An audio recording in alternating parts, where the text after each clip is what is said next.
All right, school's out, summer is in session, which means more freedom and less to do. So in other words, creating bad habits with no set routine. Dr. Amanda Thomas joining me, a pediatrician at Palm Beach Pediatrics, here to share some of her advice to ensure a successful summer for your kids. I was just talking about this morning. It's hard in the summer because mom has a routine, kiddos don't.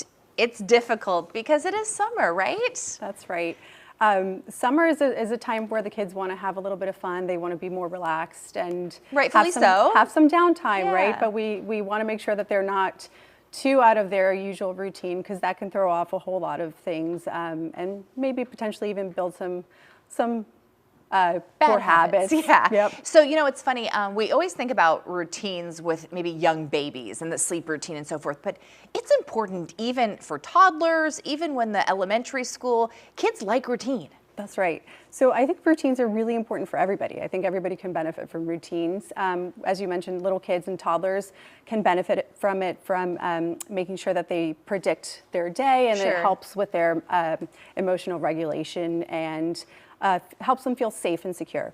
With older kids, we see that routines can help with building some good life skills. Habits, making sure that they're creating some discipline in their day and taking on responsibilities, and just making sure that they're having some good healthy habits in place. And speaking of healthy, want to talk a little bit about like eating, because I don't know, in my household, it's like everybody wants a snack every time I turn around. So that whole routine of what they're doing as far as eating, that's all messed up too. So how do we regulate that? That's right. So with no routine, it's really easy for kids to sometimes eat out of boredom, which is common. Even sometimes adults do it too.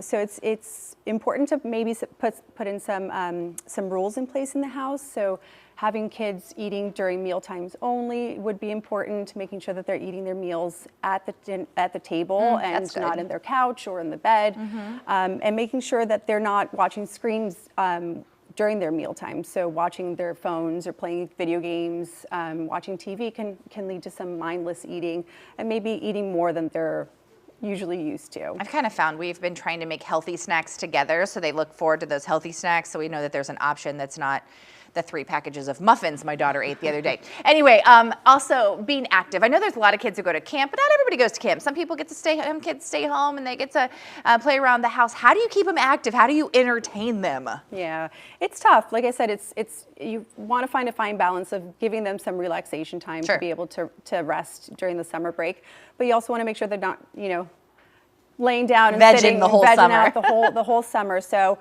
trying to limit screen time to about 1 to 2 hours a day max, if possible, is important, and trying to encourage them to get out there and get their body moving. So swimming activities, riding their bicycles, going for walks, anything that can get their legs moving, and participating with them. So going with them as a parent might make it more of a fun, enjoyable activity, and making memories during the summer. Yeah, getting that energy out for sure. And then it is so hot outside. I know that that's what we've been battling. It's like, okay, yeah, we want to go outside, but man, it's hot. So hydration, that's a big thing we have to think about.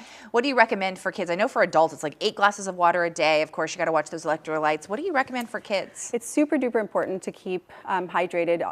At this point, I feel like most kids have their own thermos water bottles. Everywhere. Fancy ones, So make sure that you are taking these fancy water bottles everywhere with you. So take them along with you. Take that extra minute of your day before you leave the house to make sure you have that filled water bottle, and keep encouraging them to drink it. So sometimes the little ones, they might not recognize when they're feeling thirsty, or maybe they're not even developmentally there to be able to tell you that they're thirsty. So encouraging them to drink periodically when we're out in the sun will help keeping them hydrated. And yes, so for school-age kids, it's approximately 6 to 8 glasses of water a day. All right, so I've got to wrap up here, but school starts second week of August. When do we start implementing that bedtime and that waking up routine? 2 weeks before? So slowly and surely, probably sometime soon, we should start getting the bedtimes a little bit earlier. Slowly progress into it, perhaps. So maybe an hour each week. All right, really good information. Thank you. If you want to watch this interview, to watch it again, to remember everything, you can go to our website, WPBF.com.